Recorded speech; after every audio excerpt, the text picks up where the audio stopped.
Joining me in studio, it's Ethan Kenyon. Ethan, welcome to the pod. Thanks. So, Let me just move this out of the way, this chair. For those of you listening on SoundCloud, I'm moving the chair away so I can comfortably stand. that's a great intro. I'm going to keep it in. So, Ethan, I have to ask you straight up. We're going to get right into the important issues, Ethan.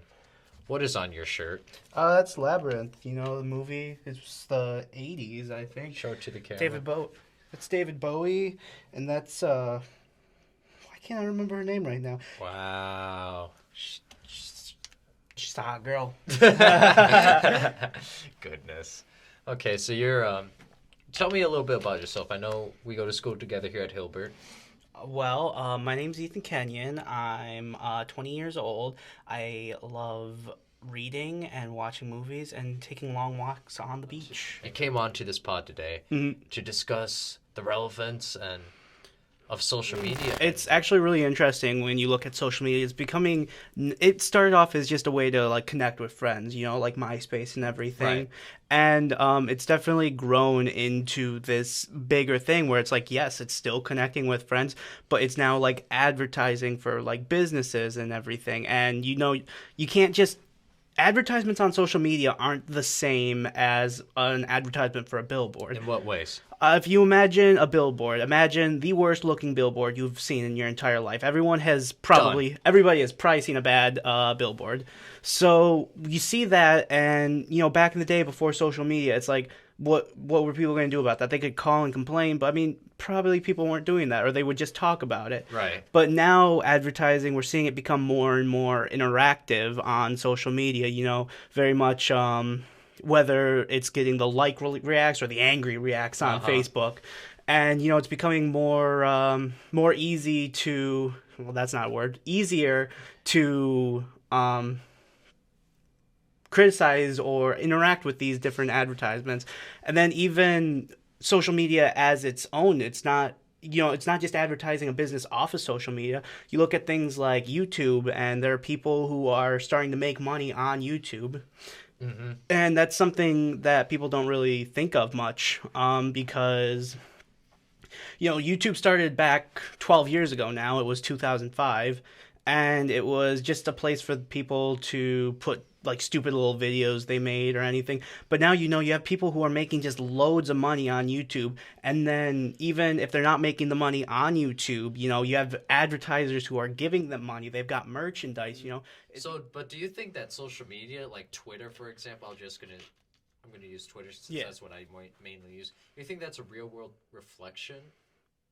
Follow me on Twitter at orbs_and_score things. Way to give yourself a plug. Gotta give myself a plug. I do social media, and I'm really bad at it because I don't have many subscribers. I know how it works. It's just, Right. you know, just because you know how something works doesn't mean you can get it to work. Not Right. in social media. Anyways, could you please repeat the question? It's all good. So, because there's what happens on the internet and then there's real life, do you think what happens in social media, like Twitter, do you think that's a true reflection of real world? I'm not sure if I could say that it's a true reflection, but I mean, we are seeing that the real world and the entertainment world are kind of starting to mix together, if you know what I mean. You know, you have celebrities like getting mixed up with politics like getting endorsements from celebrities. And I mean, I'm not saying one way or another on that. I mean, obviously, with what's going on in politics right now, that's probably not what we want to talk about, though.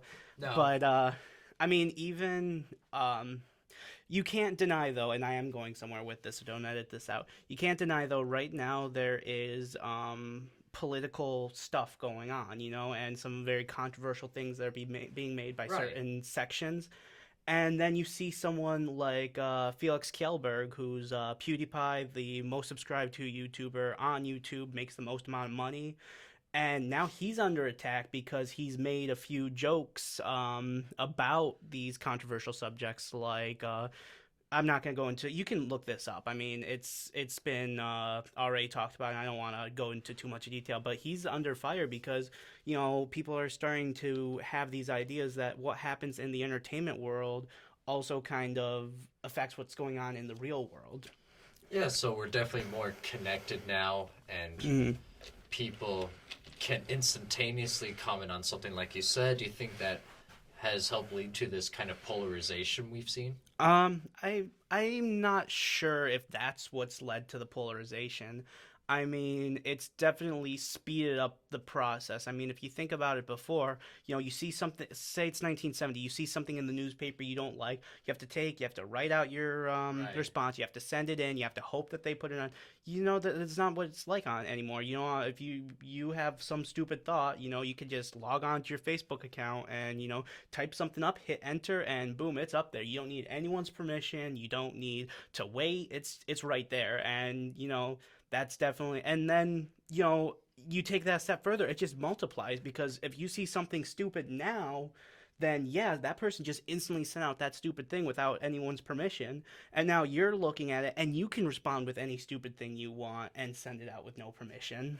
So with this social media, everyone has kind of their own platform. Everyone has their Yeah, voice, and to some degree, your individual voice is at the same level of then all the celebrities, all the news corporations. You think that's overall a good thing or a bad thing? well, I don't think that we're at the same level. I mean, it also depends on how many people you have following you, how many people you have looking at these things.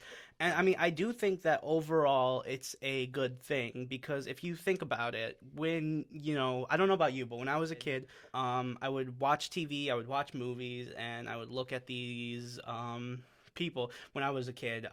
Episode 1 of Star Wars. I know it's not that good, but I liked it, and Ewan McGregor in it, who was playing Obi-Wan, I looked at him, I was just like, oh my gosh, look at this guy. He's like the coolest person ever. And that's what I wanted to be. I wanted to be like on TV, like being cool like Ewan McGregor. Okay. But it's hard to make it in those kind of businesses, but things like YouTube or Twitter or any sort of social media, it's given, even this podcast on SoundCloud or on YouTube, this is a prime example that it's handing off the spotlight Right. to people who wouldn't normally get it. I mean, even going back, local access television, I don't know, I never had that when I was a kid. It was a little before my time, but those people who just run shows out of basement, that's still restricted by like money. Now you don't need to pay for YouTube, you don't need to pay for Facebook, you or Twitter. You have these places where you can just you can sell yourself out there. You can't This is your place to put whatever you want. Yeah, I think those are really excellent points. I think overall it is good, but where it comes into problems is if you spread what's fake news. Oh yeah, fake news. You mean like CNN? But but in all reality, if you like, I'm just coming up with the example. If you retweet something saying like, "Yeah, the world's only 200 years old," Yeah. but then that gets credibility. Actually, I'm going to give credit where credit is due with what I'm about to say next. This comes from Philip DeFranco on YouTube, here on YouTube, or there on YouTube if you're listening to this on SoundCloud. Um, Thank you. you're welcome. So when you take and retweet something that's fake news, which is legitimately fake news. Right. I'm not throwing that out there as like a Trumpism or anything. This is fake news. Like when it's just wrong. it's straight up wrong. You can't just debate the fact. You put that out there, and even if you put it out there accidentally, like, oh, well, now we know more than we did before, and then you don't take that down, that's probably going to be the one that gets the most attention. And we've seen this before with I hate keeping on bringing up these controversial things, but what happened in the mosque shooting in Canada, it was spread all over the place by Fox News that this was a Middle Eastern shooter, but it wasn't. It was a white kid, and that just kept on getting retweeted. And then Fox News put out an apology and said we're wrong. And where the fake news story had like 300,000 retweets, the apology that says this is wrong, this is what actually happened, maybe had 3,000. So it really presents this danger of putting out fake news. And again, like you said, not politically fake news, but just like it is 100% false and can be proven. So I think we're gonna tie this into sports now. I know you're not a sports guy. I'm I sorry. love football. You like football. I like football. So I'm gonna use this example. Right now, the Lakers are they're going through a rebuilding process. That's basketball. Yeah, I know that much. And everyone's saying, oh, they're going to sign DeMarcus Cousins. They're going to get, they were going to get LaMarcus Aldridge and stuff. Ultimately, I think the big stories, like the flashy names, that's going to get more attention than the truth, which is, hey, the guy wasn't a Muslim in Canada, or hey, LA is not attracting any good free agents. Exactly, right now. yeah. And that's the thing. It's always, well, let me tie it into sports a little bit too.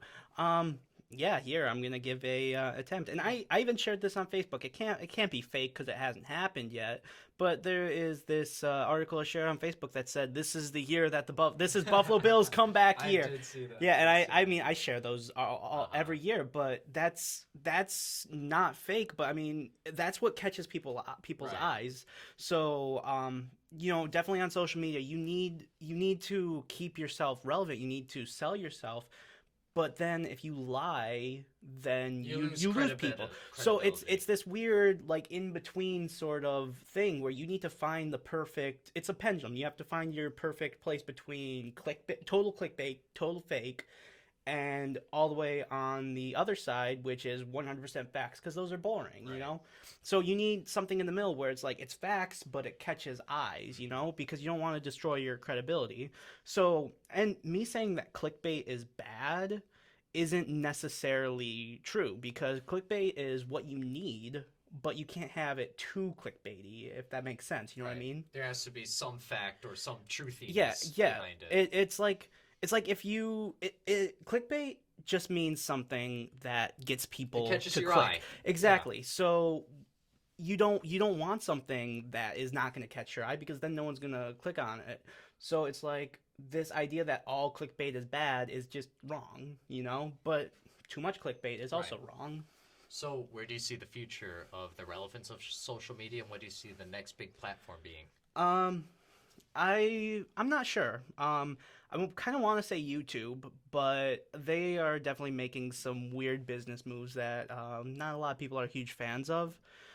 But definitely you're seeing the focus shift from like satellite companies, DirecTV. You're seeing the focus shift away from them and more towards things like YouTube or Netflix or Hulu. Mm-hmm. And I mean, Netflix and Hulu are usually pretty like accepted, like, oh, that's still TV, that's still professionals doing their thing.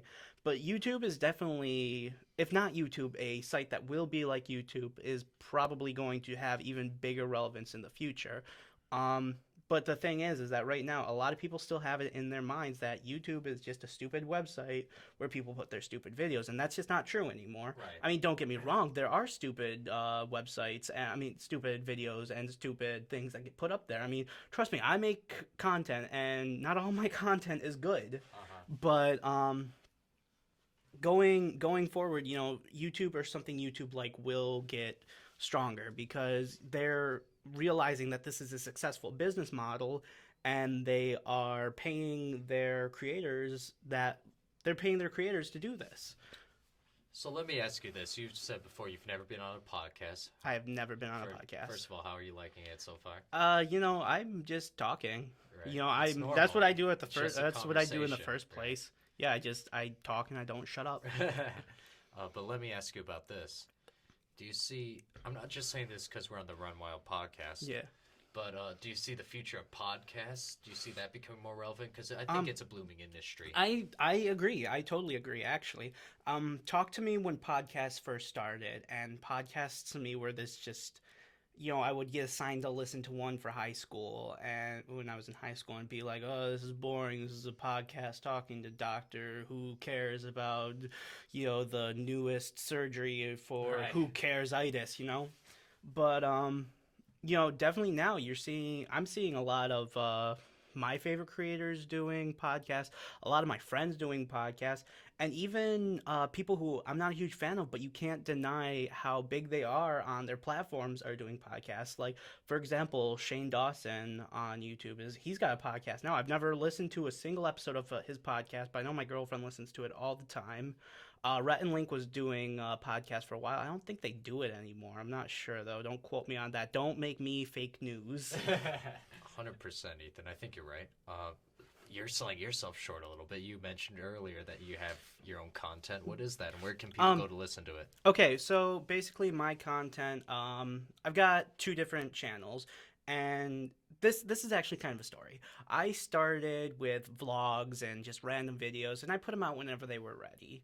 And then I decided, no, here's the cool thing to do. I started doing weekly vlogs. I did that for about 30 weeks before I kind of got burnt out. And that's a big problem that happens when you're a vlogger is burnout. I mean, a lot of people who do daily vlogs have burned out and said we're not doing them anymore. The only one of the only exceptions I can think of is Charles Trippy for CTFXC, who has the world record for longest consecutive daily vlogs. And I just checked. Yesterday was day 2,848 daily vlogs every single day. So for him, I like to think that he's kind of learned how to like incorporate that in his life. But I mean, it's definitely burnout is a real thing. So I got burned out for that, and then I stopped for a while, and then I started doing weekly videos, just random content. But then I felt like my content was being rushed. So now that first channel, which is just my name, I'll send you a link to it so you can link to it. Okay. So that first channel now is just vlogs or videos that get put out whenever they want to be, whenever I can put them out, whenever they're ready. And then there's my Let's Play channel, which is another like up and coming thing on YouTube. Which I mean, I'm pretty sure it's already there. Is that a gaming thing? Yeah, it's a gaming thing. Okay. It's just playing games and talking over them. And that one is actually, I started that one because I do enjoy making content, but I don't want to rush my content. So really all the Let's Play channel is I sit down for an hour, I play some games, chop them up, and I put them on YouTube. So that one is Bad Camera Games, and I will send you a link to that one too. It's called Bad Camera Games Check the link below. Check the link. It's called Bad Camera Games because I'm a little poor and can't afford all this fancy stuff for recording. So literally I just put up my camera, I hit record it, I record the TV. I mean, and it doesn't matter to me if people watch it. I mean, I enjoy it. I enjoy doing it, and people do watch, and it just gives me a new way to play through games I've already played through. So, right. I mean, I'm not. If I get a laptop, then I will start doing that instead. But until then, I mean, whatever. I'm having fun. Exactly. Fun. That's all that counts, man. And then you have small YouTubers too. Oh, yep. That's not a. That's. I mean, I forgot. This is all about social media, not just. It's YouTube. All similar. Yeah. So on Facebook we have a page. It was originally just me who started it, and it was called like Small YouTubers or something like that. It started out as like small vloggers because I was a vlogger at the time, and that's where I would post all my stuff. And then I put my girlfriend on it, so she started posting her stuff there, and now even Gabe's on there posting his YouTube stuff. Shout out Run Wild Podcast. Yeah. So we can get a link to that one too. So. Yeah, look at all the links. I am giving a plethora of links. It is a link party here. So, yeah, that's just about all the content I have. And then obviously I have Twitter and Instagram, right. But that's not really content. That's just where I go to ramble or post pictures. Ethan?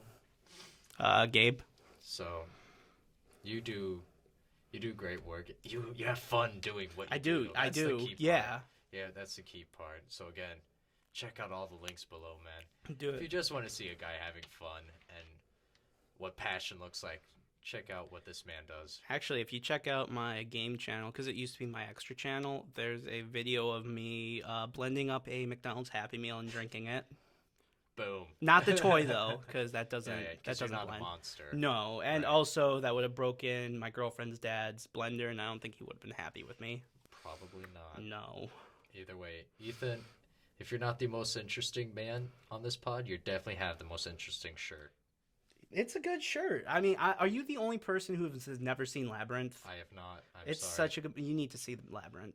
It's such a good movie. I will.